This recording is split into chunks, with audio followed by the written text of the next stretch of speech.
All right, welcome in. It's Wednesday. It's time for Total Bases, Major League Baseball free picks show that is controlled entirely by you guys in the chat. I'm here with Tokyo Brandon. I'm here with Bryan Leonard. The chat is starting to fill up, and everyone's saying good morning, hello in the chat, and like I said, we'll get right into it. I'm sure I'll find something to complain about over the course of 60 minutes, but I went 2-0 in Major League Baseball last night. I will complain about AAA but again, I'm going to save that for later in the show. We got to get right into it. When the chat asks the question, we got to get right into it. So G Hurt, he's in the building as he always is. Good morning, everyone. Houston doing their best Colorado Rockies impression on this road trip. My goodness. Yeah, that was one we kind of touched on yesterday. Houston Astros. I think me and TB kind of agreed that it was a decent spot for them. Thankful, at least personally, that I didn't end up getting to the window with that. But yeah, the Astros are on a little bit of a swoon here. That being said, I think it would be Astros or pass for me today. So we'll go to UTB. Welcome in. How are you doing? And let's talk Astros Brewers. Yeah. I liked the Astros yesterday, but I didn't bet them. I actually went 4-1 yesterday in MLB. I picked up 12 units yesterday, so I was pretty happy about that. I won my KBO tonight too. SSG under 4.5. Why were they 4.5? That's crazy. They can't hit side of a barn. But anyways, let's get on to it. Framber Valdez and Quinn Priester. I don't know a lot about Priester, but I know that even though the Astros are not hitting recently, I still have them ranked 12 out of 30, even though they've gone a little cold. I don't know a lot about Priester, though. I know that he's walking just about as many guys as he's striking out, which is not a good recipe for success. However, his peripherals and everything put together, including xERA, I have him ranked 13 out of 30. So he's doing well, but it seems like he's getting lucky. I don't really have a big read on Priester, but I think the Astros will bounce back eventually, whether it's tonight or not. I'm not sure. I'm coming off a shit day yesterday. Not only did I lose for my clients, I lost all my favorite teams I root for. Not a happy camper this morning, so hopefully we can turn it around. Valdez is one of the most consistent pitchers in baseball. He's not off to a good start this year. 4.39 ERA, 1.27 WHIP. The only thing he's good at this year is what he's known for, and that's his ground ball percentage. He's in the 84th percentile in ground ball percentage, and he's always been able to do that. He's not a big strikeout guy. He's only in the 50th percentile in strikeout percentage. So he gets you out with the ground balls, a lot of double plays, but he's not in good form right now. Priester, I faded the last couple times out. I thought he was overrated early, and I've been able to make good money by betting against him. Had Houston yesterday. We talked about that on the show, and the nice comeback until they got late and ran out of time. So don't know if I'll play this one today, but you would think Houston would be the side, but the way they've been hitting lately without their best player, it's kind of hard to lay 125, 130 on the road in this situation. Yeah, so Tokyo Brandon referenced the road trip. It looks like that is now it's 1-4 on the road trip so far for the Astros, and they've lost 5 of their last 6. The only thing that gives me a little bit concern here is the spot on the road. It's the day game. Like sometimes, like especially early in the season, like we look at this and say, okay, well, they want to avoid a sweep, and sometimes it's like they just want to go home, especially if things are not going well, right? Like you got the off day tomorrow. You start a series at home on Friday, so I don't always love betting this spot, like when they're, last day of a road trip, getting out of town. We saw it, the game last week. I believe it was actually the Brewers went to Chicago and got like the White Sox and got crushed in a similar spot, like last day of the road trip, about to head home. So that gives me a little bit of pause, but I do think Bryan Leonard is correct about Priester. I think he will end up back at Nashville trying to work on things at some point. So maybe you look at this and say, how many times are you going to get, how many more chances are you going to get to fade him at the big league level? price seems cheap enough. It would probably be Astros or pass for me here, just because I'm kind of with you, Brian. I don't think Priester is a MLB caliber arm right now. He showed a little bit of promise out of the gate, but they're going to have to work with him at the AAA level, in my opinion. So Astros are pass for me there, and we will continue on. Bunch of people jumping in. Anthony Thornhill, good morning. Bruce Green says Phillies nerfy 5-0. I'm assuming Really? that's no runs in first inning on a little run for the Phillies. Let's go to Gene. Gene, what's good, gentlemen? Good morning. I'm looking at Mets Diamondbacks over 9 runs. Any thoughts and opinions on this one? I have a side thought, but I'll go to you first, TB. He wants to talk about the total. Mets Diamondbacks. Mets Diamondbacks. We've got Senga and Kelly. I've said this in shows before, but Japanese pitchers, I consider this Senga's second year, because I know it's not actually his second year, but he's finally, like Japanese pitchers, it takes them a year to get used to the ball texture, the different size ball and everything. And Senga is used to everything now. He's having a great season now. And just like Yamamoto's having a great season after his bumpy road last year, just like Sasaki is stumbling right now, and he'll be great next year, I imagine. So Senga, I wouldn't take an over against Senga. If you're really in love with an over, take the Mets team total over, because the Mets are batting number 6 in all of MLB, and the Diamondbacks bullpen in current form is ranked 26 out of 30. Merrill Kelly's a good pitcher, but he's just a good pitcher. The books give him a little too much credit, in my opinion. I definitely would not take an over against Senga, but I wouldn't mind taking an over against the Diamondbacks. Yeah, Senga hasn't been dominant this year, but his numbers have been very good. 1.38 ERA, 1.16 whip. His expected ERA is almost 2 runs higher, though, at 3.19. So he's looking better than he's actually performed so far this season. As for Merrill Kelly, he really hasn't had it. His walk rate's been pretty good.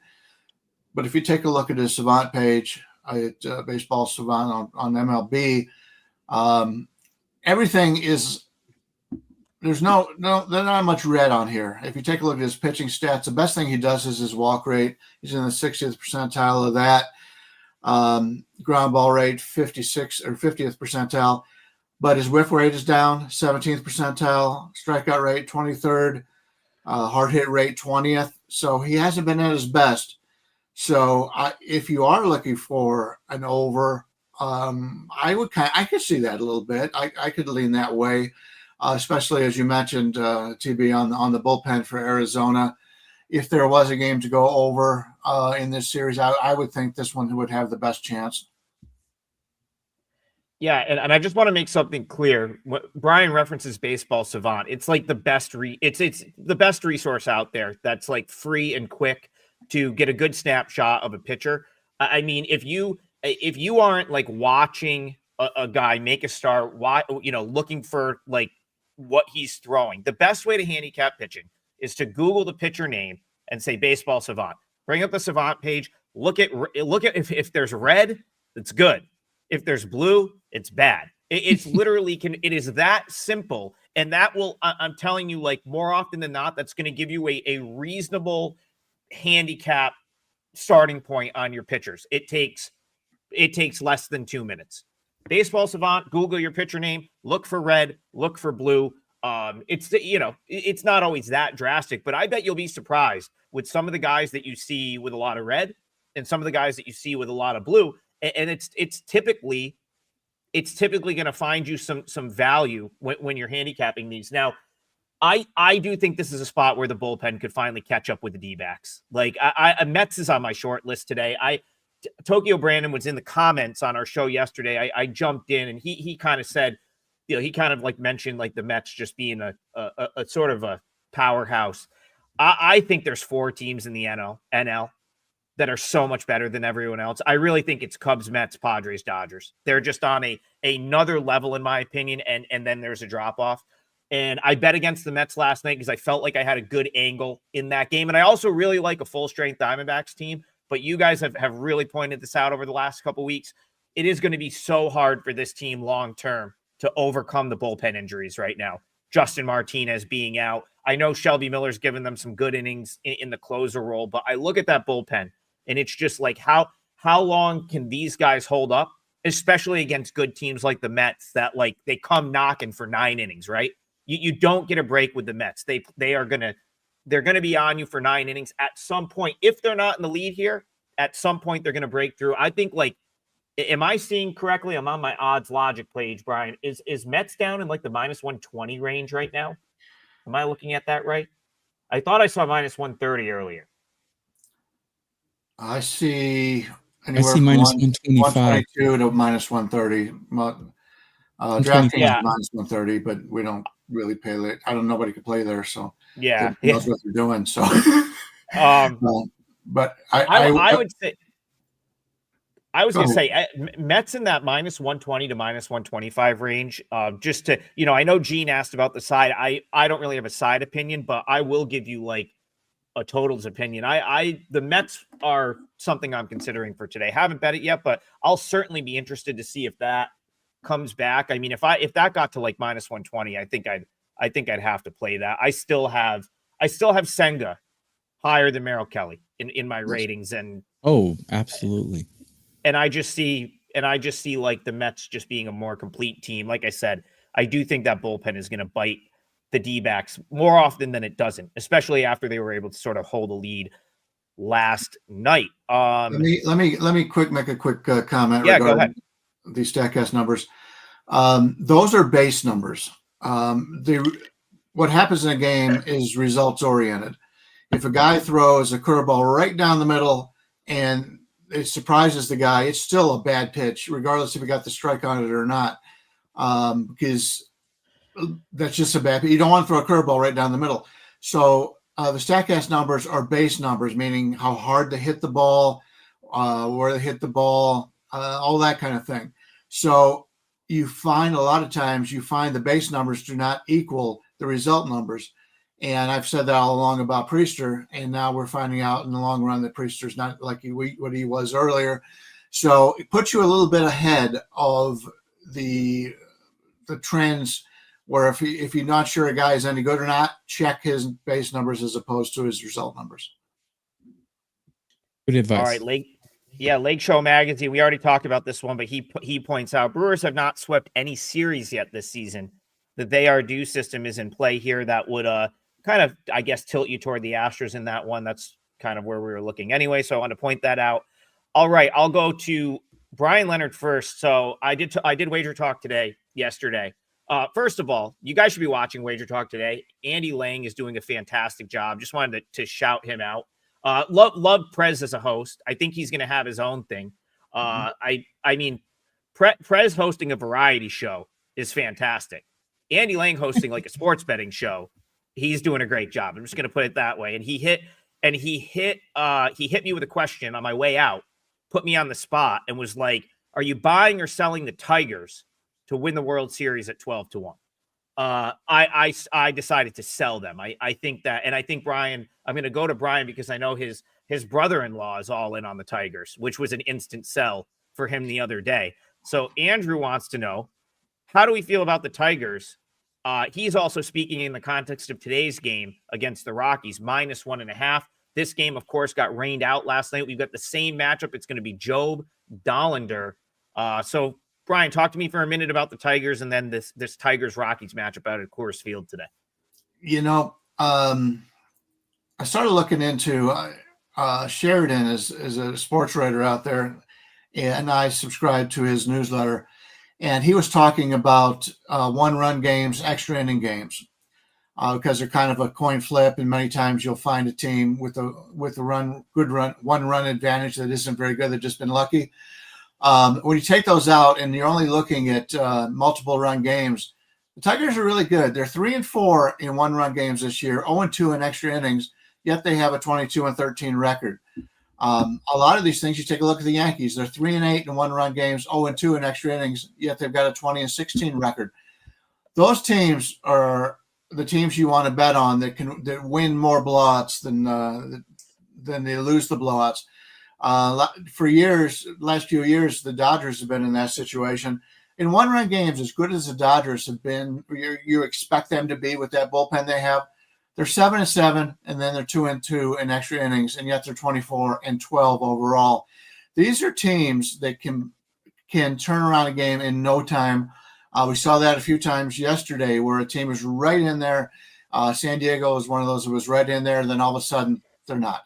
So keep that in mind, and the Tigers have been very good in that. So that gives us another reason in handicapping these games when you could take a look at how they've done in blowout games. This was my game that I kind of liked yesterday that got rained out, which tells you how bad my luck has been. I think I've put up 3 featured plays in the last 4 days, and 2 of them have been rained out. It's one of those things.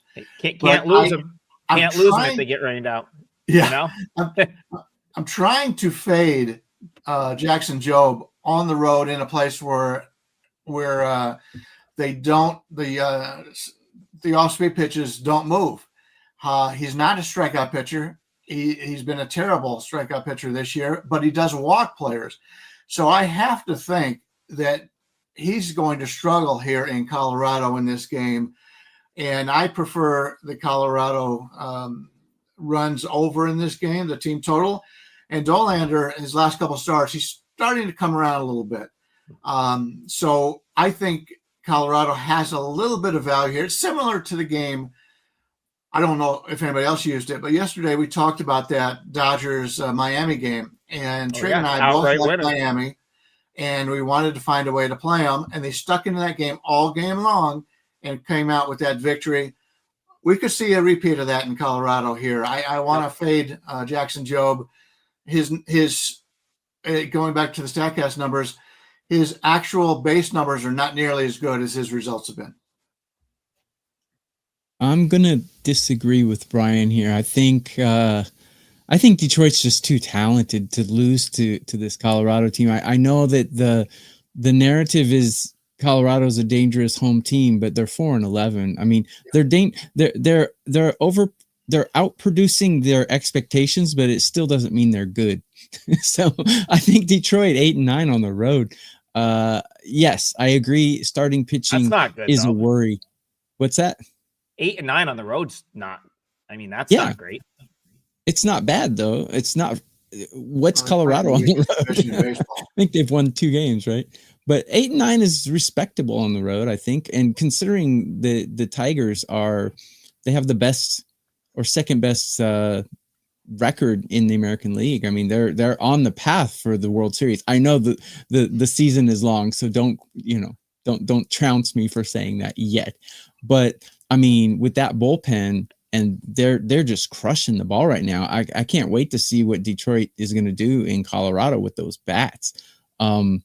So yeah, Job is a worry, especially his balls to strikeout rate really high. And Dollander actually has a really good, not really good, but much better balls to strikeout ratio. So Job is a worry, but I don't think there's any way the Rockies can beat Detroit here.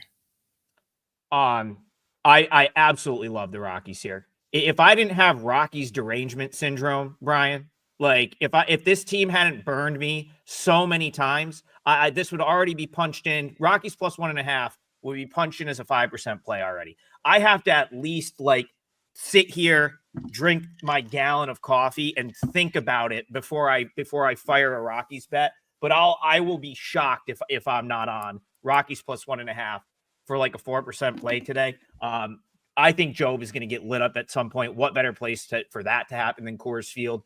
I disagree with this like Tigers lineup. Like the Tigers have had a very good month. Okay. Mm-hmm. I look at this lineup. I don't see Javi Baez hitting like this the rest of the year. I mean, from what he's been, listen, McKinstry's as scrappy as they come. I love watching him play, but like, I don't know if he continues to hit to those numbers. Who else is up there? Gleyber Torres has been impressive. He's someone I think might, be able to hang out in that 800 OPS range. Like he's had some consistency in his career, but when I look at this lineup, I'm like Torque, Green, Kerry Bonds, if you will. And then it's a lot of like, guys that could be down at Toledo right now. Mm-hmm. They're scrappy as hell. They pitch and play defense extremely well. But I don't know that Job is like a legitimate big league starter just yet. And I think like a team like the Rockies can absolutely put one on him. Like there's not like they can hit him. And if they can get some offense going here, I think they could blow him out. Like, honestly, if the Rockies have the bats going a little bit, they'll win this game. This will be like their most lopsided win of the year. The other thing I like, the rain out gives them all their bullpen arms. And as we've talked about on this show, they have some plus bullpen arms in that bullpen. Like it is a better bullpen than probably half of the, like they've got to be at least top. They're probably in that middle range, like 14, 15, 16. If you were to rate them out across the league, the bullpen is not bad. It's not elite, but it's not bad. And you're getting pretty much their pick of arms because of the rain out yesterday. So Rockies plus 1.5 is probably my favorite thing as of right now. Again, I've got to ask myself over the next hour or two if I definitely want to do that. But the nice thing, those Rockies prices like never move. Like, so you kind of have like, you know what I mean? Like you pretty much have all day. Sometimes they even get better, even if it's a good spot and a good bet. So that's currently minus 105. I think the Rockies make all the sense in the world here. And I like them to win. I'll probably take the 1.5, but I like them to win. Oh my goodness. We are polar opposites. I will point out for anybody who's new to the show, Brandon was in Vegas a couple of years ago, and we went out for a game, and he asked me what my cards was, and I had all the ugly underdogs. He had all the popular favorites. He says, how could you bet against that team? I said, this is baseball where your best team in baseball wins 60%, and your worst teams normally win 40%, which gives us value in baseball. So Tokyo's handicapping is totally different than mine, and we will rarely agree on a game. It's true. About the 40% theory is true, but there's no way this Colorado Rockies team is winning 40% of their games. And no, I agree. I said 6 shows ago that the Rockies will have the worst record in MLB, and I was right. So yeah, trust me, guys. I don't think the Rockies can win 40 games this season.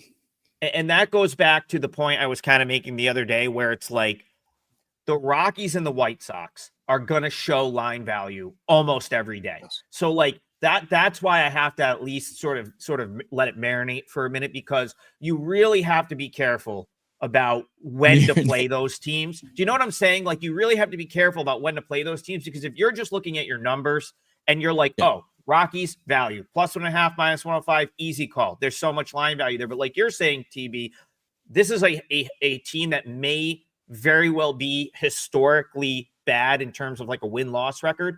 So it's a much tough. It's very similar, like Bryan said, it's very similar to Dodgers Marlins yesterday, where not that the Marlins are historically bad, but the Dodgers may be historically good, right? So it's like where you're looking at that Dodgers team, you really have to decide, like, okay, do I want to poke the bear here? And, you know, it turned out to be right. But like, I would totally understand laying off the Marlins, even though the price was there and the spot presented itself, because the Dodgers might be a historically good baseball team.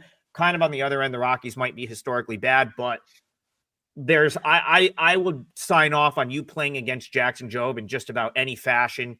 Team runs over, under, outs, like, just find a way to play against Jobe. If you don't want to take Rockies plus 1.5 or Rockies money line, find a way to play against Jobe, in my opinion. Giving Dolander too much credit. Listen, Dolander is their top prospect. They rushed him up.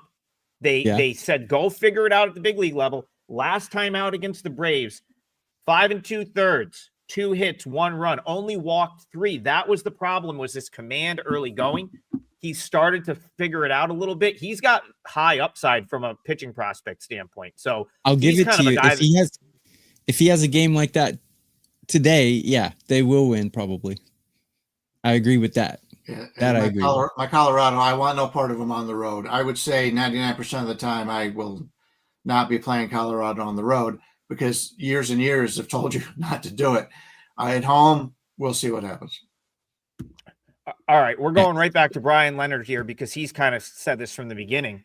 Good morning, guys. So Mike Scott says, good morning, guys. Are the Blue Jays a stay-away team after losing to the Angels last night? I bet Brian's going to say they've probably been a stay away team long before that, but I'll give you the floor. Blue Jays, Angels. I actually have liked the way the Blue Jays have played lately. Obviously not yesterday, but when they played Cleveland in that series up in Toronto, they were clearly the better team in my opinion. I've never been a Barrios fan. Kikuchi's a guy who looked really good last year in Houston and has regressed once again. Whatever they taught him, he has either forgotten or the Angels pitching coaches have screwed him up again. So, yeah, it's a situation for me where the 9 seems fair here on Toronto. I'm not a big fan of either pitcher right now, but Toronto's the Angels, I believe I saw a quote that it's the first time they've scored 5 runs in a game in a really long time. I don't remember what the number is if anybody has that.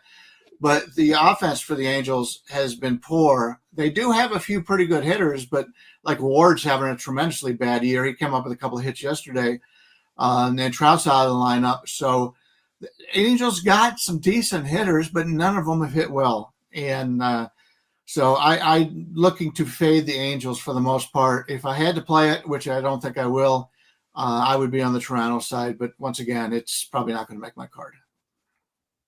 Well, looking at through all the stats and everything, I think Toronto has an advantage in pretty much every category, including starting pitching, as far as from my perspective.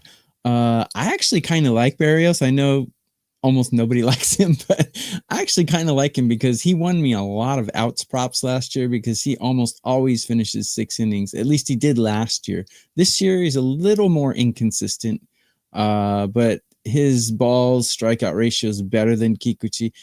This is the thing. There's some teams like this in NFL as well. When a player goes to that team, they play like crap, and when they leave the team, they suddenly get good. So we've seen guys leave the Angels and get good. I'm trying to think who's the guy on the Pirates that left Canning? the Angels. Yeah. Not Canning. Oh, that's the Mets. He went to the Mets, and look what he's done. Yep. Canning. No, the guy with the Yep. Pirates. Yeah. Anyways, if someone knows who I'm talking about, please. Yeah, let the me know. lefty. Oh, it's Haney. Andrew Haney. Andrew Haney. Leaves he- the Angels, that's suddenly probably he's either. good. Leaves the Angels, suddenly he's good. Kikuchi joins the Angels, suddenly he's bad. So some teams are just a cancer, and I think the Angels are just a cancer. Mike Trout, always injured. It was just a matter of time. I think it's good value to take the Blue Jays here, or I would look at a Barrios outs prop over. If you can get a 17.5 over, I think that would be good. It might be 18. I didn't check it.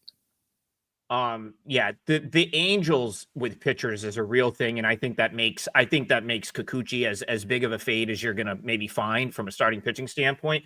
I tried to do my homework for yesterday about the doubleheaders. I couldn't find the duration of that stat. So, but my homework for Friday. So my high school baseball coach was Bob Anderson, and that's Ian Anderson's father. And so I've watched Ian his whole career. Ian was born when I was in Bob's 6th grade science class, actually. So I remember he's got a twin brother. I remember him leaving. The twins were born. So I've watched Ian for his whole career. I watched Ian pitch yesterday for Gwinnett. And the reason I bring him up is he went over to the Angels and looked as horrible as I think I maybe have ever seen him look on the mound. And that includes like when he was basically pitching through a injury that cost him, like, I think pretty much his career at this point. Like, he's pretty much coming back from an injury that's kept him out for like a year and a half. And when he got into the game with the Angels, he was basically throwing batting practice. And so they cut him or they trade him or something. Now he's back with the Braves organization, goes out yesterday for Gwinnett and like looks as good as he has all season. And I'm just like, the Angels just ruin pitchers. They're just ruining pitchers. And so the reason that's important, it's just another example. Bryan brought up Canning. Tokyo Brandon brought up Heaney, who are both having success at their next stops. Kikuchi, as you said, Bryan, had a phenomenal second half last year, right? Like when he goes to the Astros, he's pitching in big games. Now he's being graded, if you will, by the books off of what he did last year. and he's out there in LA, I don't think there's going to be any bounce back for him, because he's also a guy, as far as I know, that's he's a little bit quirky, doesn't like to pitch during the day. I think I read a story about him, like he opens like a $3,000 bottle of like some sort of Japanese something after a win. Yeah. He's got to be absolutely miserable in that scenario. Like that's not a good spot for him. And if the pitching coaches are that bad, he's only going to continue to regress, and you're going to continue to get prices like this to play against him. So probably have to look at the Blue Jays. First off, he's going to be sober pitching for the Angels. Yeah. Secondly, I saw the grin on Tokyo Brandon's face when you mentioned Ian Anderson, because he's probably thinking Jethro Tull like I do every time somebody mentions Ian Anderson. If he's the father of Ian Anderson, you're lucky he's still alive, but it's a different Ian Anderson. Check my comment, Brian. Oh, okay. I haven't had a chance to look yet. One more comment on the Angels being a cancer, though. When was the last time the Angels had a good bullpen? Do you remember? So that also proves the point that their coaching, they must just have horrible coaching over there. I mean, I know the GM, and he's a good guy, and I don't know why that team is such a cancer. I just don't know. Ownership. Well, they've got a kid that's very close. His name is Caden Dana. He just fired a 7-inning gem at Salt Lake the other day. He is he's probably, like, I would say, top 2 or 3 pitching prospects currently at the AAA level. You've got to expect he's coming up soon. And like, I look at him and I'm like, okay, he's a talent that you can't ruin. Kind of like almost like a Ben Joyce, but then again, even with Joyce, like, he's on the IL now. Some of it goes back to coaching, training, so on and so forth. So it'll be really interesting to see what happens with him. But to drive the point home, I don't know how you can bet Kikuchi where he's priced in the market this year when you're seeing all those signs. So it has to be the Blue Jays. Let's go, in my opinion. I have no interest in the Angels. Let's go to G Hurt. There might not be a worse team to try and handicap right now than the Reds. Yeah, the Reds are a very interesting handicap because they ooze potential, but they just make mistakes. Like they do the game. It's a term like basketball teams use, like game slippage, right? Like the unforced errors. The Reds have to be way up in the top of the league in terms of just like making like mistakes that should be correctable at the big league level. Very, very frustrating because the talent is absolutely there with this Reds team. So let's bring that into the conversation of Reds Braves. Yeah. With G and the comment that just went there, like why the line moved 20 points. Maybe Brian knows, or maybe you know. I don't know. Well, I'll start with Brian then. Reds Braves. We have a little bit of a line move. I agree with G Hurt. They're frustrating as hell to handicap. My numbers always like them, and they're frustrating to handicap. What do you think, Reds Braves? Is this the finale? Is this the finale of this series?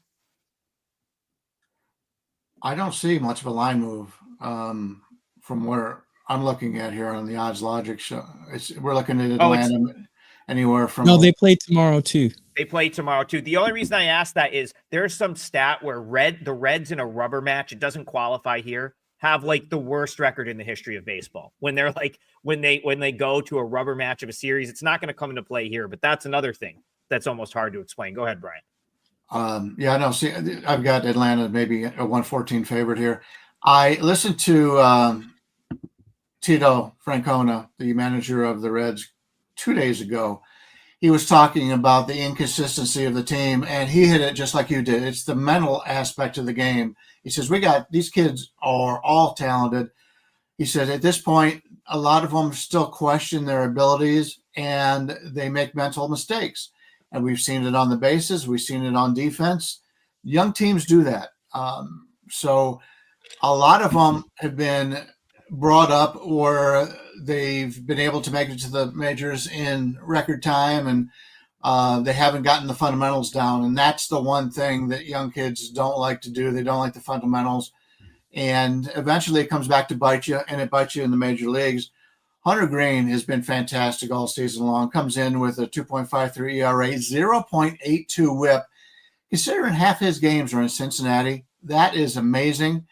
The only problem with him this year, he's in the 6th percentile of ground ball rate. So eventually, pitching in Cincinnati, all these fly balls will end up coming to hurt him. It hasn't hurt him yet.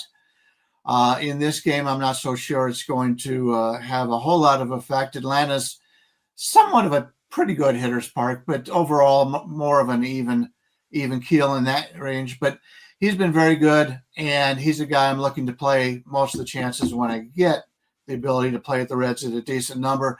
Grant Holmes, he's been a little bit up and down this year. If you take a look at his stat page, his expected batting average, 68th percentile, strikeout percentage, 67th percentile, but he's walking too many batters. He's in the 10th percentile, giving up a lot of barrels, 17th percentile. So if there's anybody that can get hit here, I think it will be Holmes. He's a guy I like coming into the season, and he's pitched okay, 4.24 ERA, 1.21 WHIP. He's been pretty good for him, but I think there's a clear pitching advantage here for the Reds, and you're getting them in this game. Atlanta's the more talented team from a hitting standpoint. The line is cheap for a reason. I think the Reds are a live underdog in this one. Oh, I'll just give a really quick take because I'm not going to bet this game, but I agree wholeheartedly with what Bryan said. Hunter Green's definitely the better pitcher here, but Grant Holmes is having a person, and Atlanta's bullpen, I give them a slight edge over Cincinnati's. Again, my numbers like the Reds, but as the commenters and Adam has said, this team will make you break out the fireball really early. I believe the Reds, so I just wanted to look this up quick. Their team whip, which is a team, like the entire pitching staff, is number 1 in the majors right now. 1.13 whip as a team. Better a lot than of San Diego. Wow. A lot of which can be attributed to their starting pitching, which has been fantastic. I think they have a sizable edge in the pitching department here, at least from a starting pitching standpoint, with Green over Holmes. I think Holmes has accumulated, like he's better as a reliever, in my opinion. I think he's pretty pedestrian as a starting pitcher. So the Reds is definitely one I'm considering today. Short list for me. Go ahead, Bryan. Yeah, I will point out, because of what happened to the Reds yesterday, Pagan, Santillan, all threw 20 pitchers or more yesterday. Now, the good news was they didn't have to pitch on Monday. And in fact, Pagan and Santillan haven't pitched since Friday. So maybe it won't be as bad. But anytime you've got your 3 best relievers that have to throw 20 pitches the day before, that is somewhat of a concern.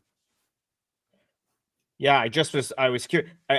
I'm curious if they're ever going to call Zach Maxwell up. I don't understand why that hasn't happened yet. I know he didn't have the best start in AAA this year, but like he has been a very consistent reliever for them at the AAA level, like the last 2 seasons. I'm shocked they haven't like thrown him in that bullpen yet. I have to like research that more. It seems like a no-brainer, especially after you had some bullpen usage, to like call him up. His upside is 8th or 9th inning guy for them. So that's another sort of thing I just don't quite get that he's still down there. But again, let's move on. Let's see. Ethan, Adam, we'll talk about this. Teams not calling up guys again. Well, it's like, here's the thing, TB. Like you don't typically have consistently good relievers at AAA.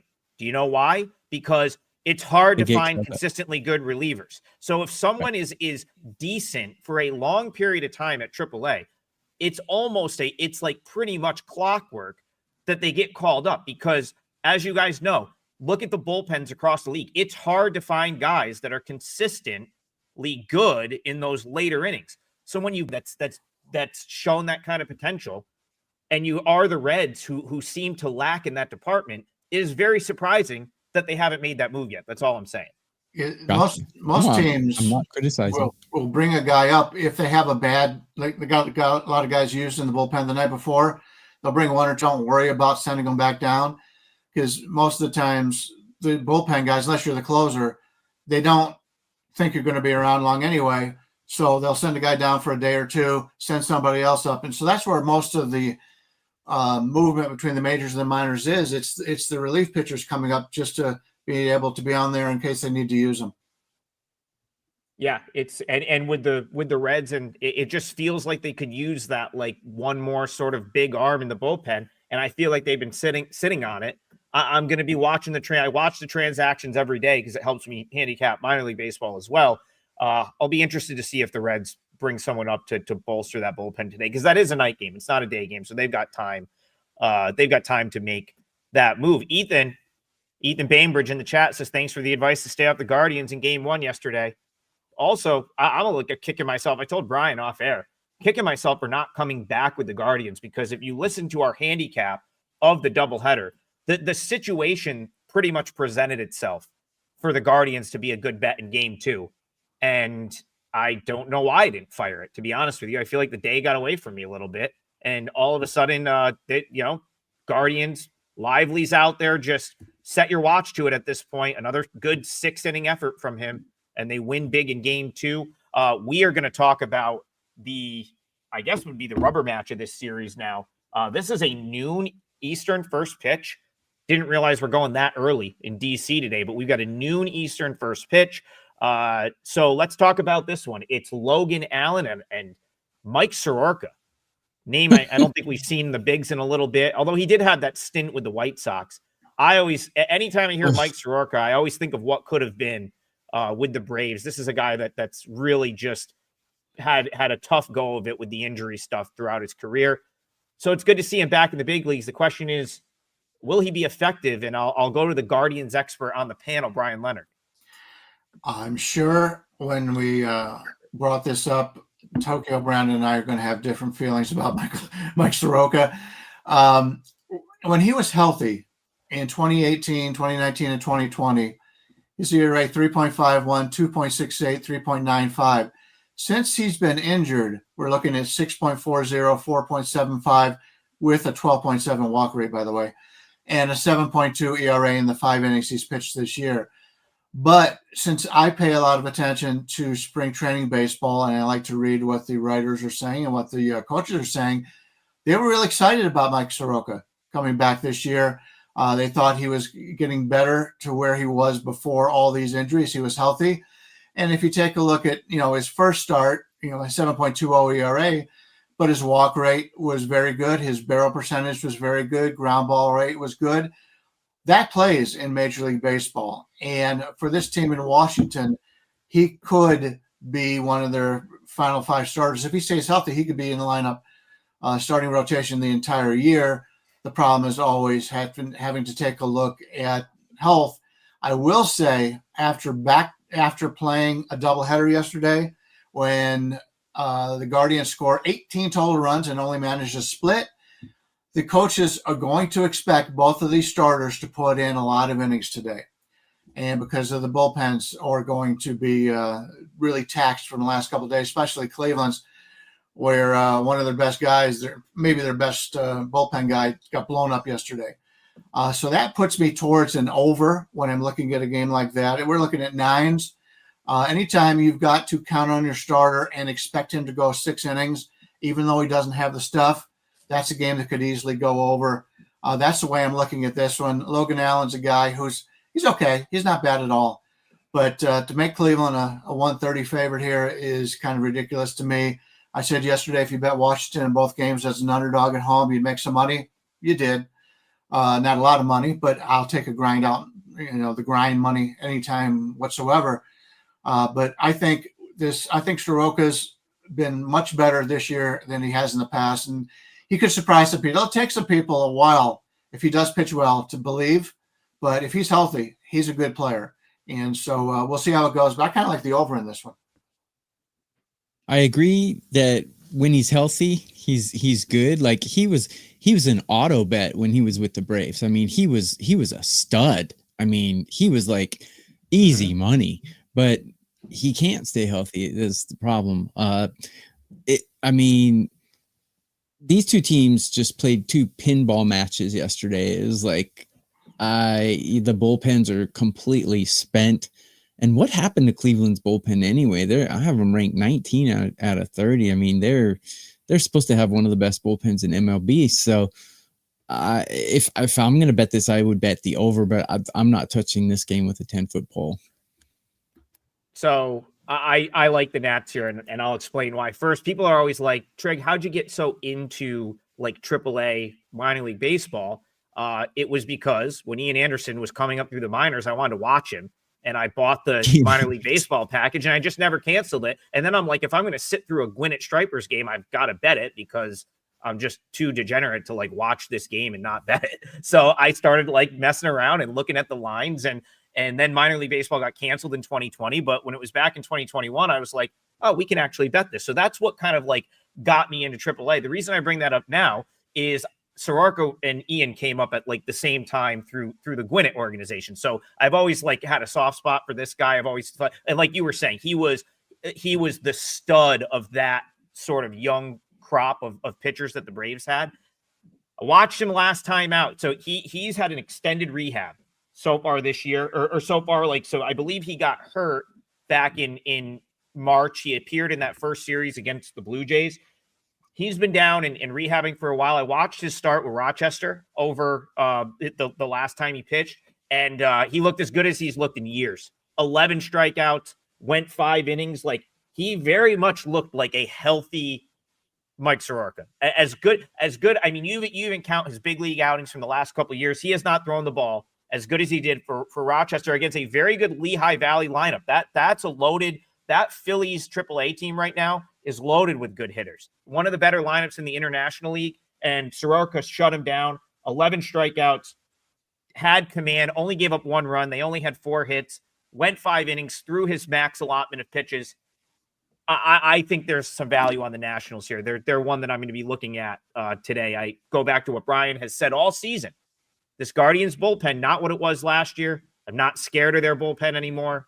And again, the Nationals did use some guys yesterday, but they didn't have to use them in game 2. So they were able to sort of conserve a little bit at the end of that doubleheader. I like the Nats in this spot. So it'll be Nats. Nats is something I'm looking at here. AOD, love you, legends. We love you for tuning in. And he says, Tokyo Brandon best fits. Yeah, he brings it every day with the with the outfit. Jock Cup, good morning. Let's make that money. Yeah, I'm done with my coffee. Yeah, tequila for a Rockies bet is absolutely. Can we touch on Twilly's comment about taking the visiting team live after the top of the first? Did you see that one? I have not, but go ahead. I'll pull it up on the screen. You go ahead, Bryan. I don't have a comment, so take it away, says Bryan. Thoughts on taking the visiting team live after the top of the first if they don't score. He says, I find it a good way to get an extra 30 to 40 points of juice. Obviously, if they score, you're shit out of luck.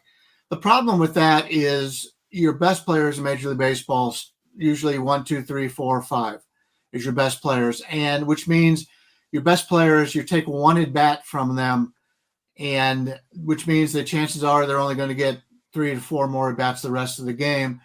If it's a team that has all their guys up at the top of the lineup that are good, I can understand not doing that. But if it's a team that spreads them out, like I've always had a problem with Cleveland when they've got Jones batting second in the lineup. He's one of the worst guys.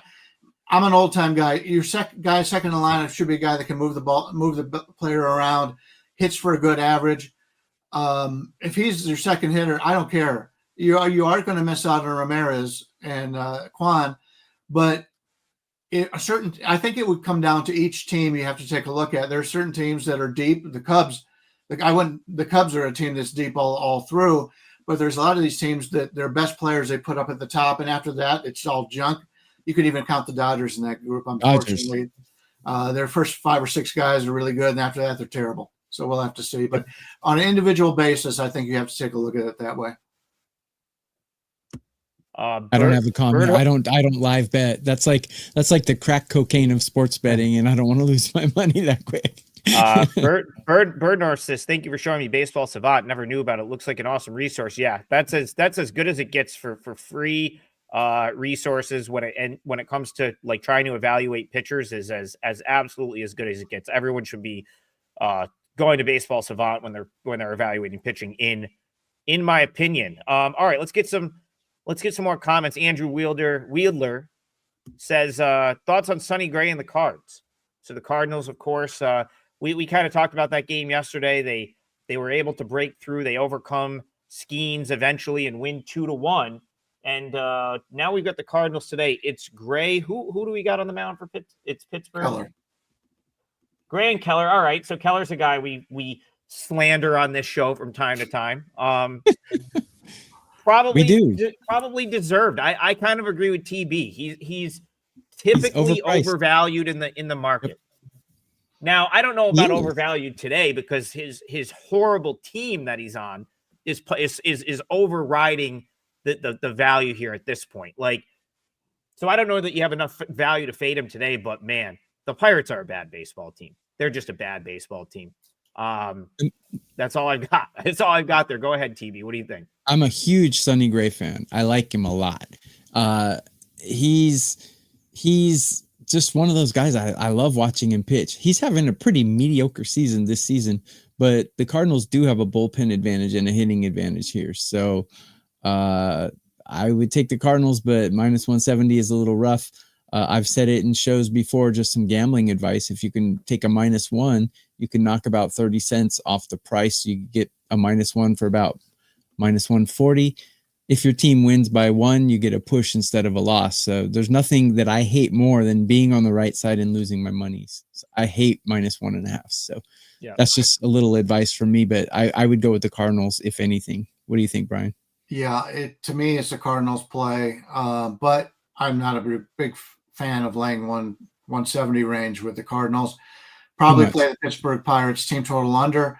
That's the weakness of the team. They've got some pretty good pitching on this team, but they have no hitting. And with Gray on the mound, he's a veteran. He's not had the greatest season thus far, but he's a smart guy, and he always has quality ERA at the end of the season. He's a guy that keeps the opposition off balance. So yeah, Pittsburgh Pirates team total under would be what I would consider the best bet on that game.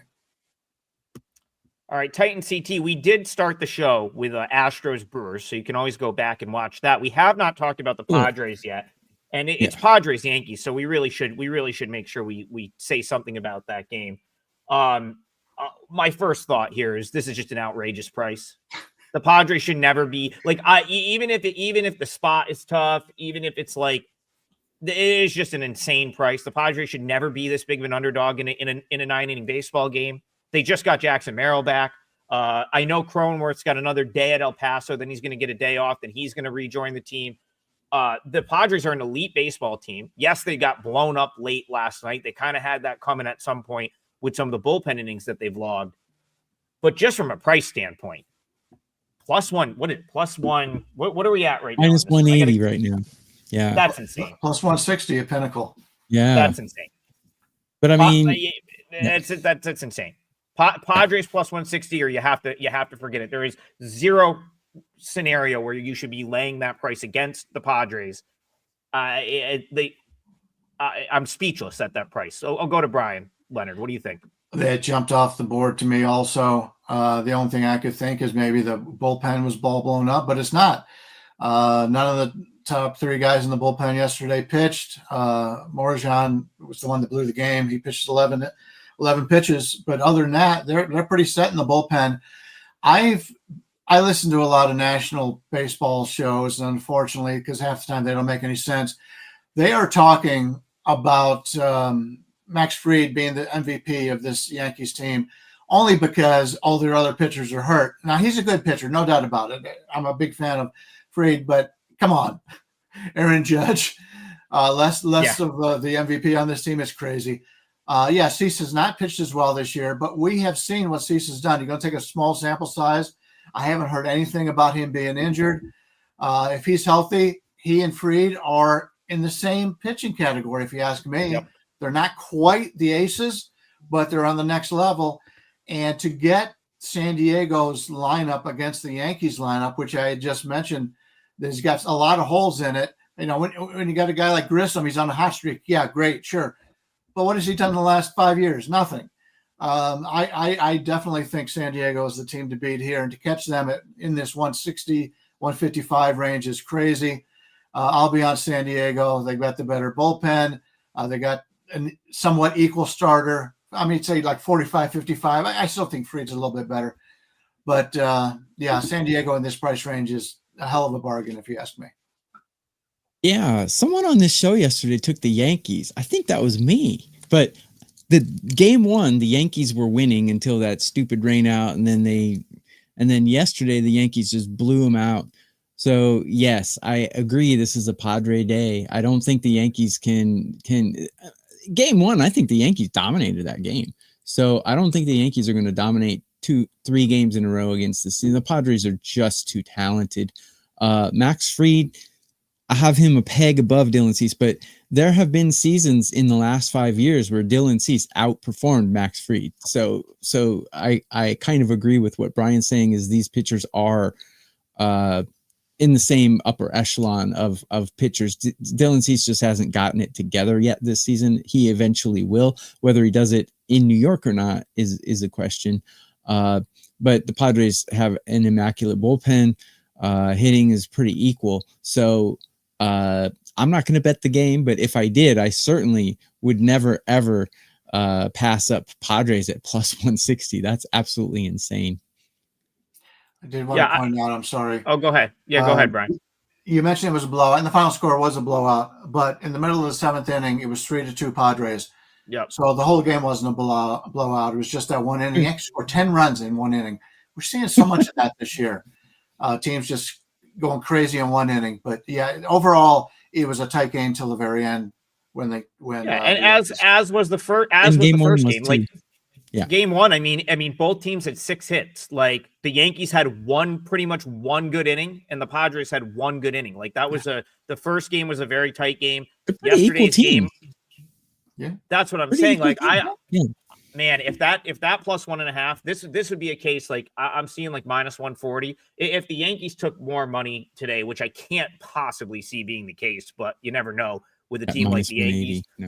If I could get plus 1.5 for like minus 130 in this game, I would have to bet that. Like that would be a no brainer with the visiting team. You get that extra at bat, that would be a no brainer play. Even at minus 140, like you played a little smaller. I think it's worth some consideration right there. All right, Kyle Nix got here late. We didn't.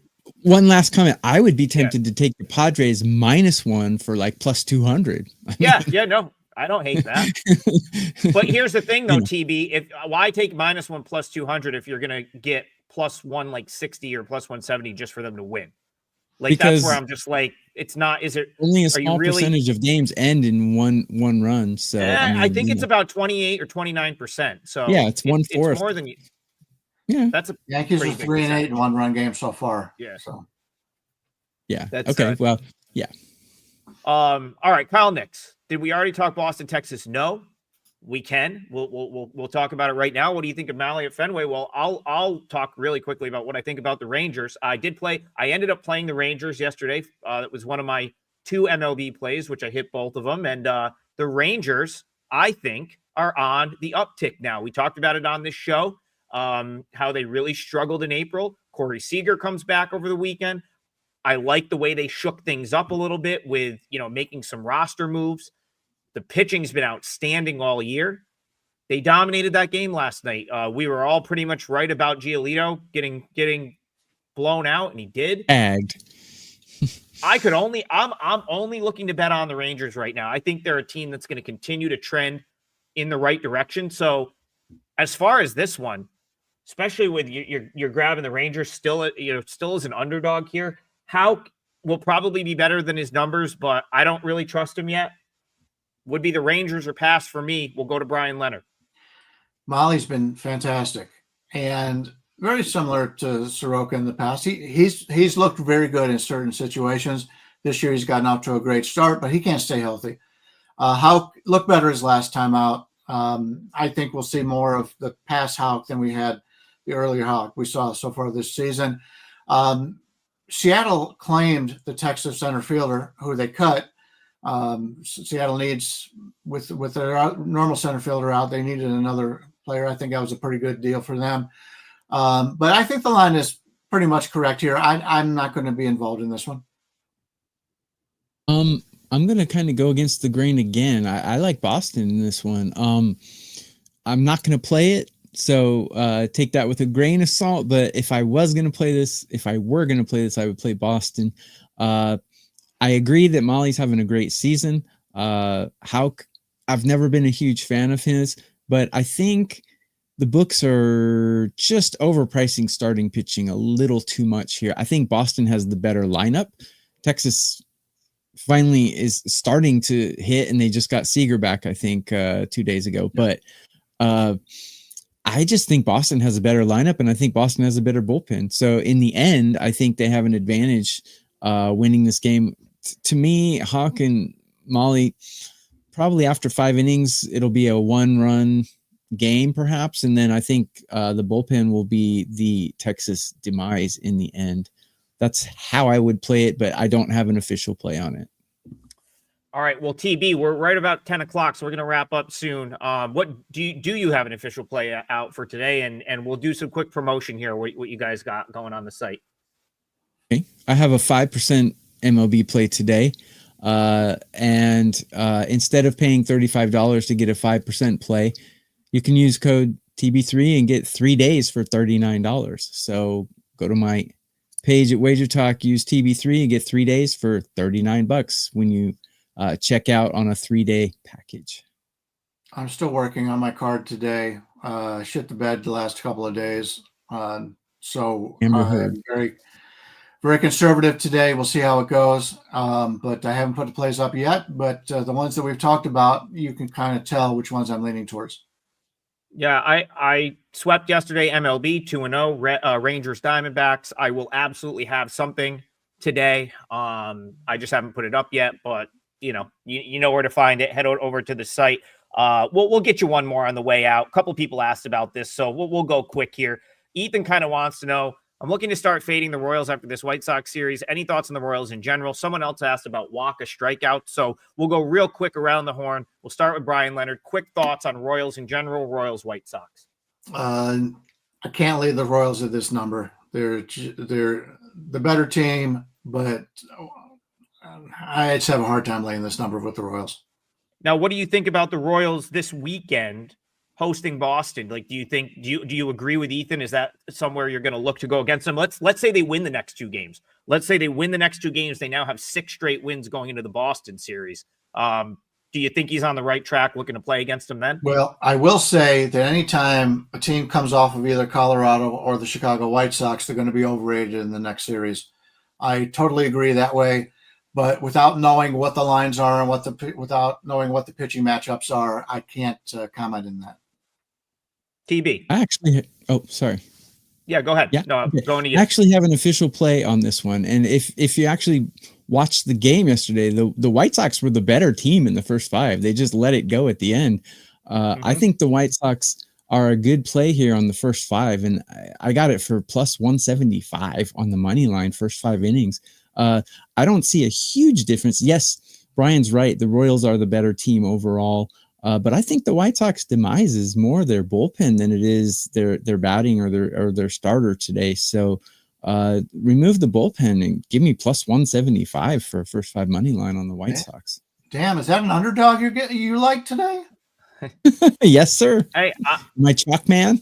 I'm with you, TB. I'll co-sign that. I think Jonathan Cannon's probably he's probably better than what we've seen so far this year. He was super consistent for them last year on a generationally bad team. And he was really kind of thrown into the fire. He probably deserved a little bit more time to develop at AAA. He was fantastic for them last year. He's just gotten off to a slow start. You got to remember too, like not everyone is cut out to pitch in 30-degree windy ass weather, like in Chicago, like in April. It's horrible. It's like they play, and then of course their road games half the time. If you're not in Chicago, you're in Minnesota. Like if you're not in Minnesota, you're somewhere in the Midwest. It's like I take those like early results sometimes with a grain of salt. I think Cannon went to Georgia. I'm pretty sure he's a Southern guy. So like he kind of got off to a bad April. I'm not going to hold it against him too much. Last time out, solid quality start for him. 2 runs over 6 innings. I think Cannon's got a little bit of a plus regression in his future. So I'm with you there. I think the White Sox are live in this one. First 5 end game, plus 1.5, however you want to look at it. Take the bullpen out. All right. It's 10:05.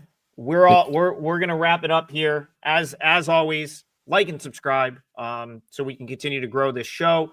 head on over to WagerTalk.com. They're special site-wide, as there always are. TB's got a 5%er. You should grab that. The 3-day special makes a lot more sense.